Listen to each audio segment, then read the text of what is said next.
bricks on the screen, healthcare in between. Physics, art, and math got us down this path. Historical tales come alive, where science and stories dive.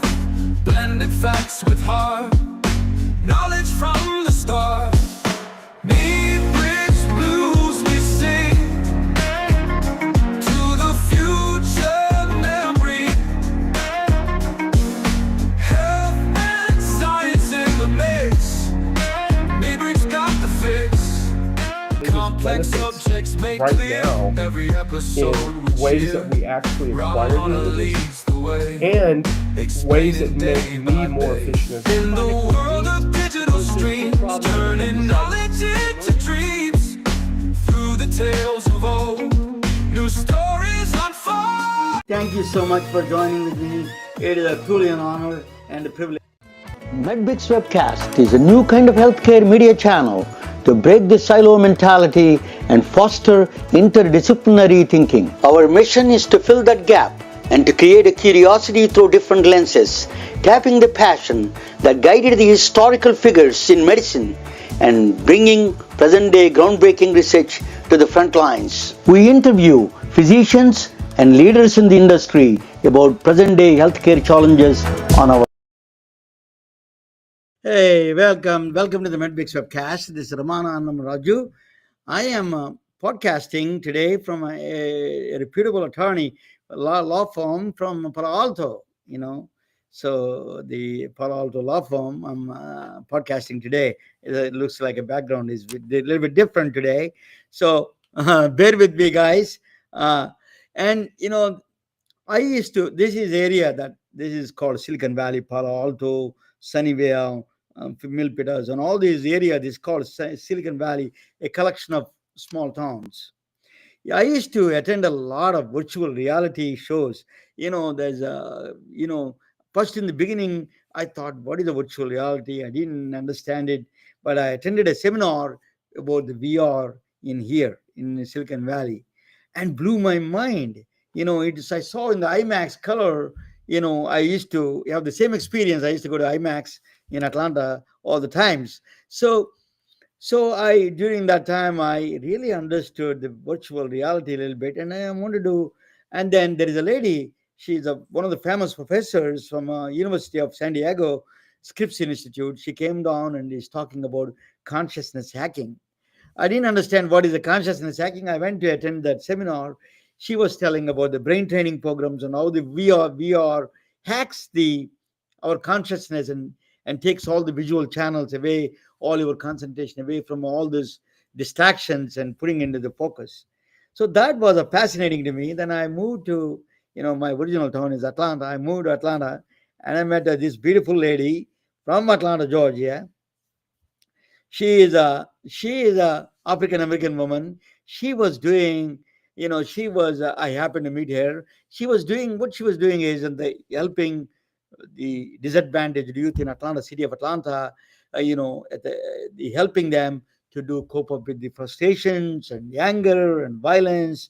Atlanta was the epicenter of violence during in 1990s and 80s. So she wanted to help them see how she can really does a mentorship, and she's doing a lot of these traditional methods she is using, and she was quite successful. And she was born to a deaf parents that helped her being a patient probably. Even if you tell her bad things, so you have to sign that parents, you have to sign it. I think you give a sign language. So both parents are deaf, and so she learned a sign language.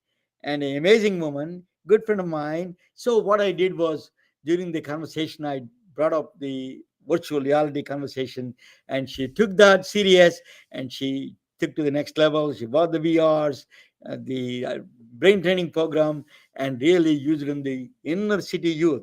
You want to test any equipment, you got to go to the real right place. That is a place you can test the results for the violence, if we wanted to see the results. So I introduced there. She took it to the next level. She beautifully did a brain cafe. So let me introduce her. Her name is Catedra Phillips. Catedra Phillips, good friend of mine. Welcome, Catedra. What's Hello, going hello. on? Welcome to City of Atlanta from City of Atlanta.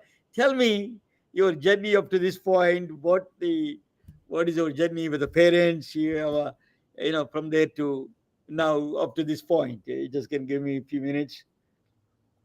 Yeah, absolutely. Well, hello, Ramana. We are great friends, and you are an amazing mentor that has helped me spark a revolutionary, program that really hones in on ways that we can advance our young people's potentials. But yes, you are correct. I am a proud CODA, child of deaf adults, and born to the both parents in Atlanta, Georgia, and I have two older sisters, so I'm the youngest of three. And as people ask about my childhood, I would say it was adventurous. But yes, I was born into a life of service.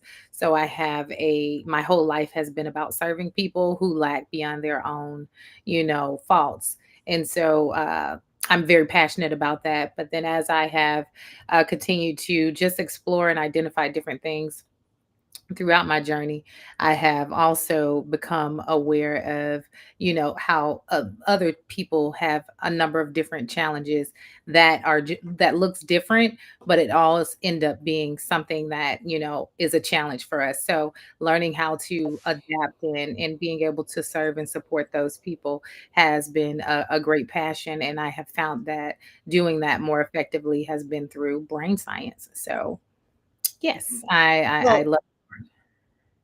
go ahead. You were about to ask something? Yeah, I'm going to ask you. So, how did you end up in this virtual reality and neurofeedback? This idea of brain training programs. How did you end up here? Yeah, so I started working with youth in 2004.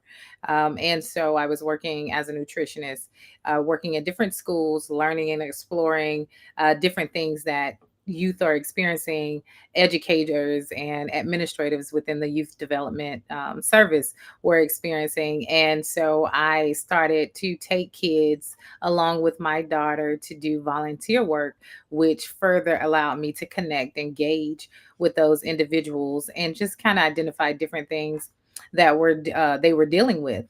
And when I realized that, you can offer these individuals all the resources, but there was a lack of inspiration, it sparked more interest. I began a program that I worked my first contract with the Fulton County Juvenile Justice Center, and we had programs that were 3 times a week there. Attendance wasn't a problem. Kids were showing up; they were excited to do the things that we were offering. But when we would leave and we would set different things up for them, additional resources, they weren't gravitating to them. So it took us back to the drawing board. And that's when I started to explore different things that would create barriers. Why are these kids not inspired? Why are they not motivated? And so I started exploring about mental health.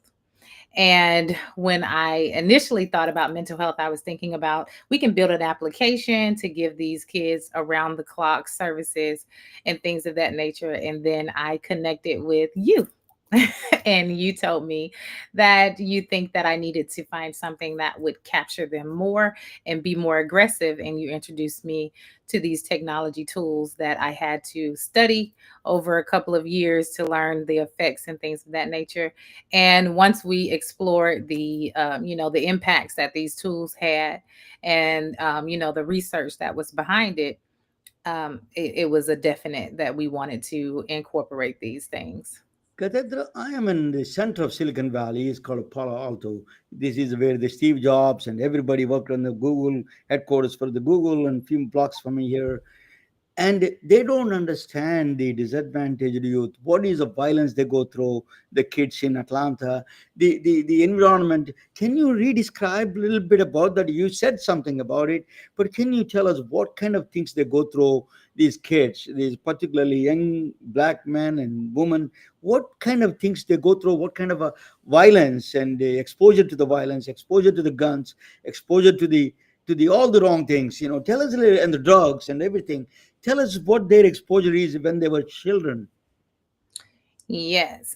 So it's not no secret that these individuals and the environment plays a big part of, the psychological traumas that are developed with those individuals, but also certain things like just, not having access to different resources and things of that nature creates a more lack in areas where we can serve and improve. But yes, the guns and the violence and the criminal activity, and what's known for a fact is that while black males may make up a lower percentage of the overall school, they make up the highest percentage of the disciplinary challenges. So that is a direct understanding of the challenges that these young black males and females are dealing with within the school systems. And it is very unfortunate because they don't have the access to the resources that can help build their mental strength to be able to overcome and build the resist the persistence to persevere. So, a lot of people, they think, oh, that somewhere in Atlanta, that is the violence problem.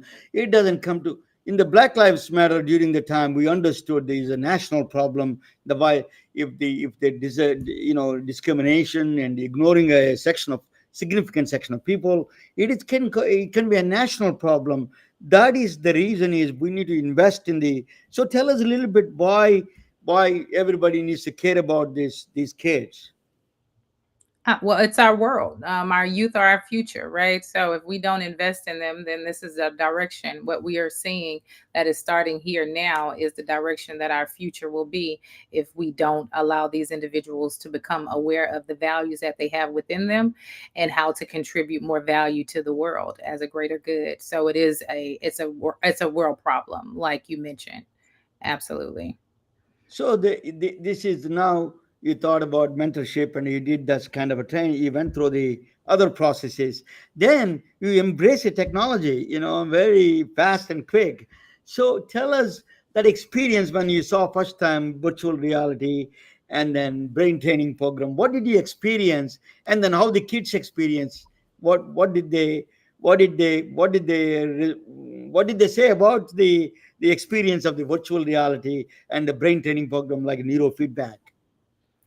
Right. So my first experience with it, I had myself and my entire family trying it out, and Yeah. it's just what it is. It's just what the goal of it is brain hacking. It completely immerses you into a computer generated experience that whatever is presented to you, it gives your brain the ability to believe that that's your reality. So it allows these individuals to calm down and slow down some of the mental activity so that they have more opportunity to build new neural pathways and inhibit some of the undesirable patterns so that they can have more understanding on how to deal with daily stressors, understand more about what's going on in their mind, and be more in control of their emotions and their performances. So we do surveys. So they do check-ins and check-outs so we can understand the immediate results that these devices have on them, along with some other techniques and tools that we incorporate. And we see about a 50 to 70% shift in a positive direction with their emotions and the way that they are articulating those things, from going from sad, lonely, into happy and more content. In areas where it's been surprising, we've had students are dealing with death or having anger or different things like that. And just within a 60-minute session, we can see a drastic shift in a positive direction. So it's very effective, very effective. Yeah. So, not, after that, I introduced during that my short, intermittent stay in Atlanta. I introduced you to doctors, some of the neurologists, psychologists, and all these people, and then my family members. So tell us a little bit why you got that beautiful combination of all those people. With my son is a neuroscientist or neuro graduate from Vanderbilt University. You got not only my son and the neurosurgeon, you got the neurologist, get involved with different people. So how that shaped you to this program to be solidifying this program? How does it shape me to be How certified? yeah, how did you solidify these people help you to advance that much more better, the better to approach these kids, Right. the troubled So kids? we all, came to the table sharing these different things and having the input from everybody's area of expertise to make sure that we are taking the best approach to have the most impactful and aggressive approach with these individuals that we have a limited amount of time with, but a lot of work to do. And it's been tremendous because I've learned so much in regards to like neuroscience and these different types of technology tools that make the impact. So yeah. The psychiatrist, psychologist, I talk about Ursula. She's a big part of supporting what we do, and she does the subconscious work. And we have mental health specialists as well, all come together to share their input in ways that we can design a very impactful and effective program as we approach those most challenged populations. I attended a Morehouse Medical School. They invited me as a guest of, as the gun violence. That Mhm. how many people for small things, the frustration and like parking lot disputes result in the highest number of violence in the either fightings or killing, just a parking spot. You know, so to deviate that, they were the city of Atlanta is looking for what kind of things that we can adopt. And 100 black men, Joshua Bird is involved at that time. So these are the people looking for to reduce the burden of this violence. That understanding the short tempers, and then instant violence. So they can help this. Neurotraining programs can help. So did you just tell me a little bit about that, how these kids reacted and really see the benefits of this technology? Absolutely. So we have had contracts and repeated contracts with City of Atlanta. So we've been able to work closely with some of their parks and recreational centers, and really get involved with some of those kids that don't typically get an opportunity or don't connect with other programs like the YMCA's and the Boys and Girls Clubs and things of that nature. And I'll specifically hone in on some of the feedback that we got from those individuals, where they weren't even aware of the importance of their mental health and understanding how they have the ability to regulate themselves and advance their ability to perform well. And so, like I said, we've seen feedback from individuals where they come in and they're very challenged about the way they feel or just the direction of their overall future. And by the time that we are able to connect with them over a series of 6 sessions, 8 sessions, 10 sessions, we've been able to help indiv- draw out action plans for individuals to better make plans towards their future. And it's been a huge impact on in a positive direction for these individuals that we've worked with. So we get really good feedback. The children actually enjoy the technology pieces. They're very amused by the fact that they have so much control of themselves through understanding how their brain works, and especially incorporating some of the tools like the robots and things that we use for our neurofeedback really keeps the kids engaged, and it's everything is gamified, so we have them committed to the process. You see the actual, not only just the abstract sense that they are feeling better, but you have quantifying that, you have data, collecting the data and how they qualify, how they are feeling better. You're collecting the data also, right? You have a very good evidence based system there, that you're showing that these technologies work.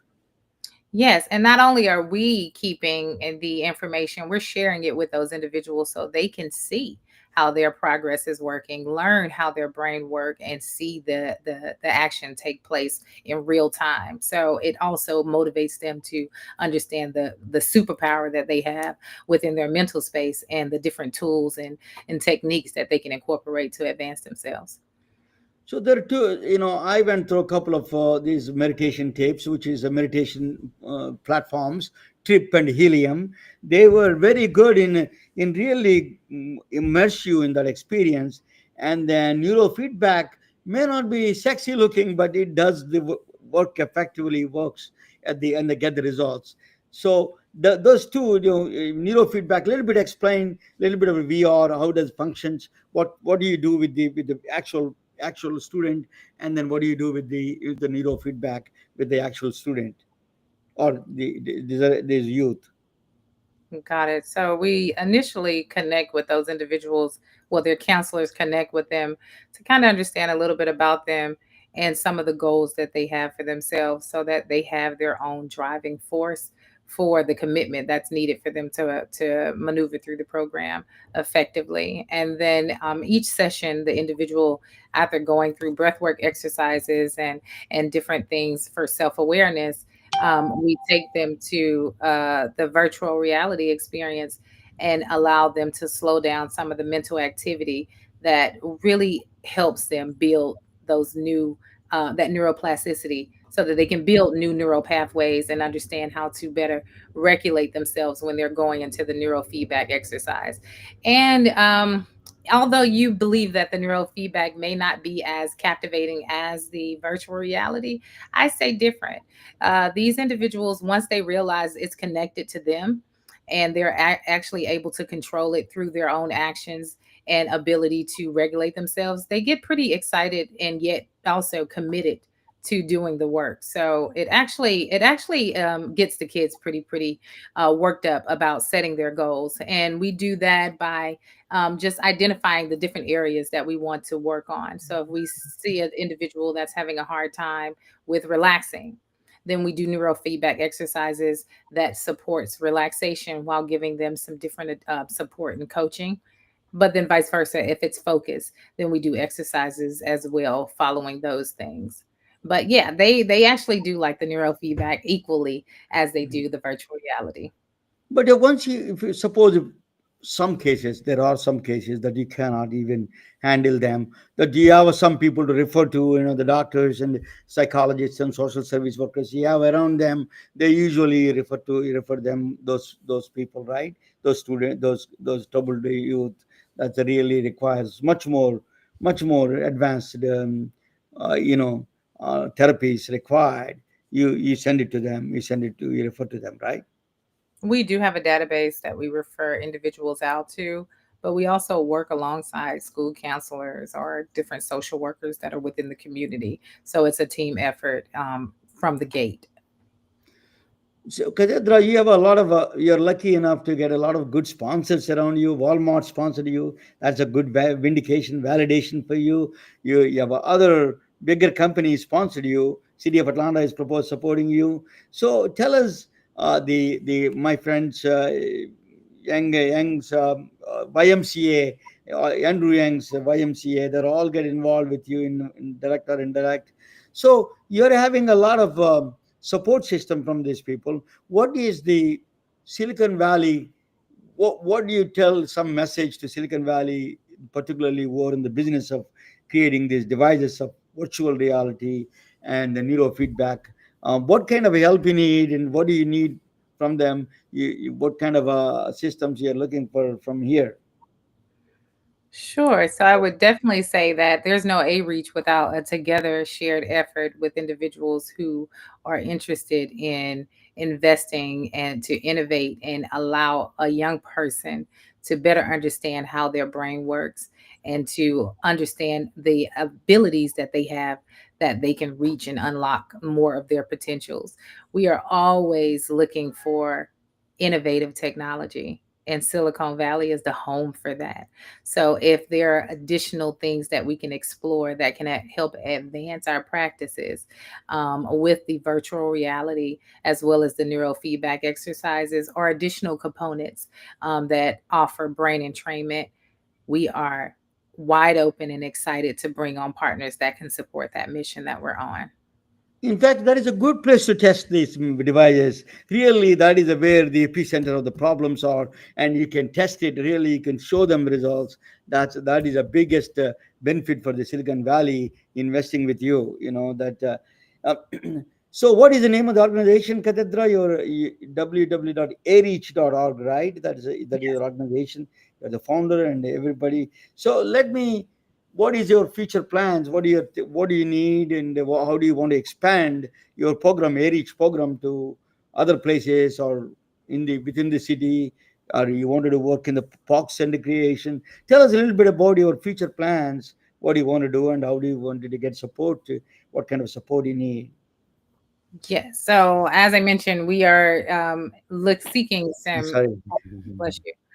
We are definitely seeking to continue to upgrade and innovate more technology. So, getting the new and latest devices around the line of virtual reality and neurofeedback is greatly appreciated. But what our goal is to really we envision a world where the barriers that are associated with mental and emotional awareness and just advantages to understand how to better practice better mental health is our dream. So we would love, and we're working towards being able to partner with community centers and public libraries to have homes there, so that these programs are accessible um, on a daily basis to those individuals that need these forms of support, which everyone could use, but especially those who are in underserved communities with disadvantaged situations, such as digital divides or just lack of specialized education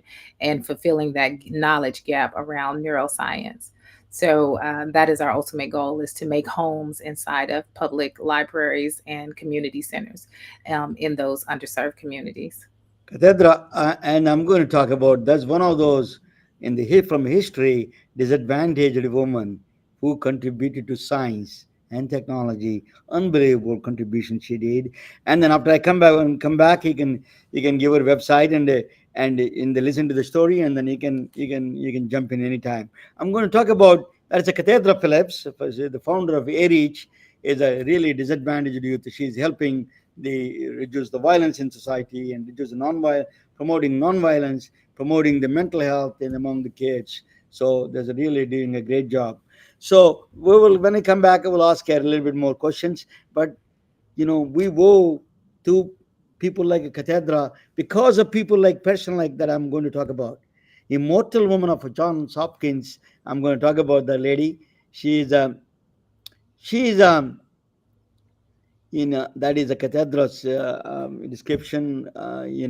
So cathedra, I'm going to talk about Michael Rogers. He was a science writer for Rolling Stones. What he did was he went to India, Sahara. He was filming the longest, solar eclipse. That's what he did. That he was. So this guy is a science writer for Rolling Stones. How many people read science in Rolling Stones? God knows. But he didn't like the job. But what he did was one day he didn't like it. But he went to UCSF here in very close by here, UCSF Medical Center, San Francisco Medical Center Hospital. He went there to the library. He was in the library. He went to the restroom, and then he found in 1974, he found a scribble. It says that Helen Lane lives on. That's just integrated him. He wanted to come back and find out what that means. Who is she, Helen Lane? That is then he found out the story of this an extraordinary woman, extraordinary story, mind-boggling story. He found out. He wrote a book. This is he published in the Rolling Stone a article. It's called a double-edged helix. It is a scientific marvel. It's a ethical concerns of both of them. What they did was this article that he wrote inspired the entire changed the world forever. He was writing about a woman, Helen Lane. She's a pseudo name. Her real name is Henrietta Lacks. She was born. She was a immortal woman of Johns Hopkins. I tell you why she's immortal. So she was born in Roanoke, Virginia, and born in 1920. On the that is a in the under the just at the end of the probably slavery and all those things. That is a house she was born into. Okay, house on the left side you see. So she's married at the age of 14. Like those days, everybody in India also same thing. They were married at the age of 14. So she got 31 years old. She moved to Baltimore. in Baltimore. She started doing a vaginal bleeding. That she happened to have a lot of vaginal bleeding. So she only hospital they can see, the only blacks are allowed is the Johns Hopkins. She went to Johns Hopkins in 1951 when the age of 31.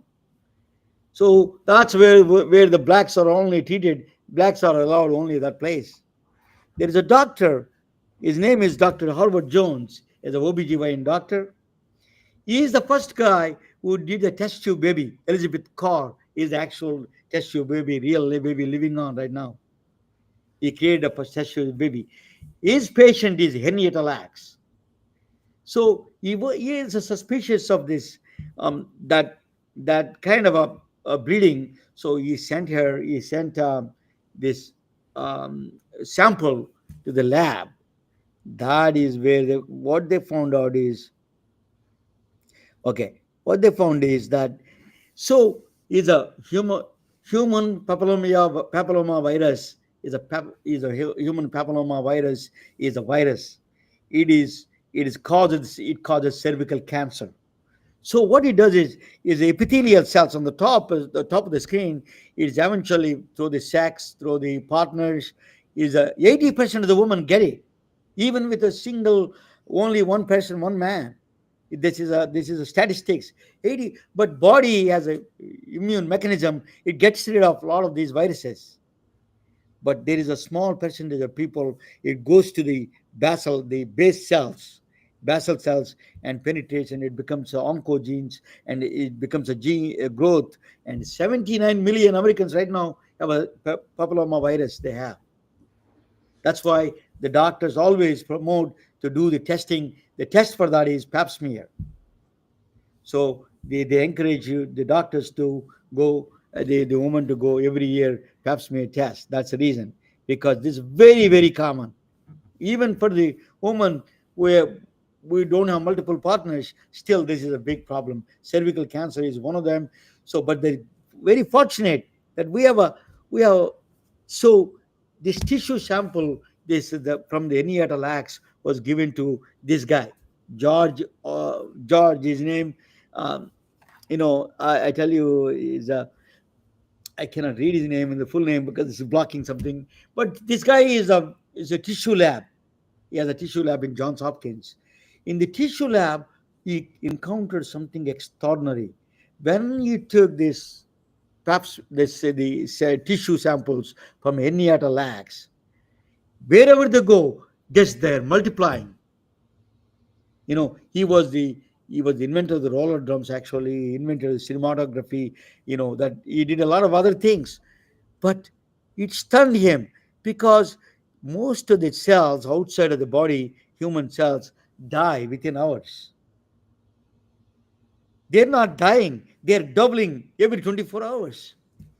That just stunned the entire scientific community. He was shocked because, you know, right now you want to do a testing on you to do you cannot do testing on the outside of the, you take the cells and you do the drug testing or any other testing you want to do.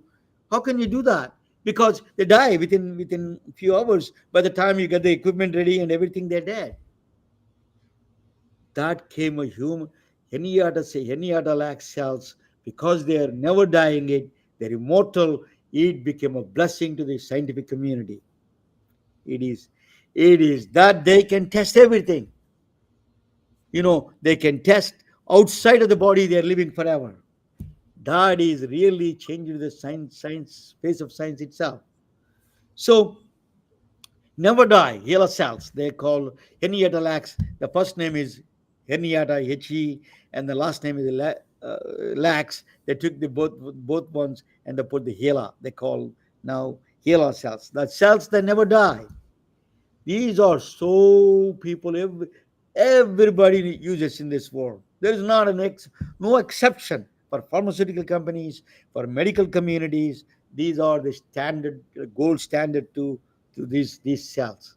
Without these cells gave us a birth to so many things, new drugs, toxins. You can subject them to toxins because they're outside of the body, and see if you give it to the real human, they die. So they give it toxins. that they can test it, these cells. Hormones, hormonal hormones and viruses, you can test and test the different viruses on these cells. It is an amazing. You can bypass the humans and do the exact human how they respond to the human cells. HeLa cells saved the entire community of the world. I mean, it saved people, humanity itself. There is no joke. It saved directly humanity. So, what they did was, there is a electron microscope was because of the HeLa cells. They wanted to find the electron microscope. Was born in Johns Hopkins. His name is George Otto Gay. His name is a time lapse photography was invented. He's a little crazy guy, but he was he wanted to hide this thing. He didn't tell anybody this is the cells came from him. He was hiding from everybody because that is a ethically raised a lot of. So died in 1951. She died within a year or so after the diagnosis. She died with cervical cancer. Dying of cervical cancer is a really horrible death. It is a painful death. So she died for all of us. That is the second Jesus in my view. She died for all of us, and then she gave these immortal cells to all of us. So Jonas Salk, polio vaccine. So he took the HeLa cells and he developed the Jonas Salk developed the polio vaccine. Millions of people saved because of HeLa, her cells. So Jonas Salk always talked about her, and then they didn't tell a lot of time. 66 million women cervical cancer reduced by the vaccine was invented because of the HeLa cells. Lancet says that 66 million people cervical cancer reduced by 50%. That is an amazing what she did. So 55 million tons of HeLa cells were sold everywhere. 110,000 scientific papers, just a blast. That's like, it is way beyond comprehension the amount of the publications came out of the HeLa cells. It's a scientific revolution. So Thermo Fisher Scientific, they made billions of dollars. They made $35 billion in 1980s through her cells, but they didn't tell their family. GE Healthcare, they did that. Sigma, another company. All these companies made selling their lines, HeLa cells to everywhere in the world. They didn't tell anybody where this came from. You know how they found out? The family found out. One day, one Chinese woman doing research in Johns Hopkins, she called Henrietta Lack's relative. Do you have this problem? Do you have a cervical problem? Your family will save the world. They were puzzled. So they sued the companies and they sued everybody. Cancers, now there is so much going on with the HeLa cells. Are really cancer, salmonella, cellular aging, how we age, vaccines, morning sickness, all of them are coming out of the medicines coming out of because of HeLa cells. But ethical concerns are a big problem, right? But HeLa cells went to the space. They want to see. Catedra actually created a HeLa cell by using the HeLa cells. They created a cancer drug, Catedra.